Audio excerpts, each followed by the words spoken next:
मित्रांनो, नमस्कार. मित्रांनो, या यूट्यूब चॅनलमध्ये आपले सर्वांचे मनपूर्वक स्वागत. मित्रांनो, सत्यवान व्यक्ती आहे आणि सत्यवान व्यक्तीला सुद्धा दुःखाला समोर जावं लागते. असे हे सत्यवान व्यक्तीला भेडसावणारे, जाणवणारे दुःखाचे 3 कारण कोणते? मित्रांनो, हेच आपल्याला जाणून घ्यायचे आहे. सत्यवान व्यक्तीला तर दुःख यायला नाही पाहिजे, परंतु येते याची मुख्य 3 कारणे आपण जाणून घेऊ. मित्रांनो, पहिले कारण आहे, आपल्याला दुःख का वाटते?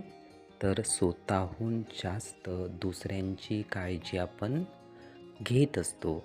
दुसऱ्यांची काळजी आपण करत असतो. दुसऱ्यांना जास्त महत्त्व देत असतो.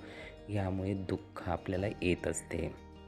मित्रांनो, आपल्याला सर्वात जास्त दुःख वाटण्याचे कारण दुसरे असे आहे की दुसऱ्यासाठी स्वतः मात्र आपल्या खुशीला आपण महत्त्व देत नाही.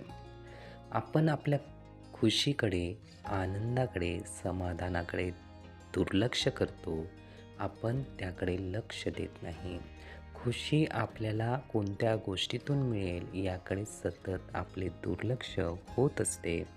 हे दुसरे कारण आहे. मित्रांनो, दुःख वाटण्याचे तिसरे कारण आहे, आपण सतत समजत असतो की सर्वांना आपण किंवा सर्वांचे आपण दुःख समजून घेतो आहे, पण आपले दुःख कोणीही समजून घेत नाही. याबाबत आपण खिन्न होतो, उदास होतो. मित्रांनो, हे नक्कीच तिन्ही कारण आपण जेव्हा बघतो, तेव्हा सत्यवान व्यक्तीला दुःख यामुळे जास्त होत असते, हेच लक्षात येते. म्हणून या गोष्टीला जर आपण लक्षात घेतले आणि यावर जर उपाय केला, तर नक्कीच आपण दुःखी न होता खूप सुखी, समाधानी नक्कीच होऊ शकतो. हे विचार, ही माहिती नीटपणे जाणून घेण्यासाठी आणि आपला अमूल्य वेळ देण्यासाठी आपले खूप खूप धन्यवाद.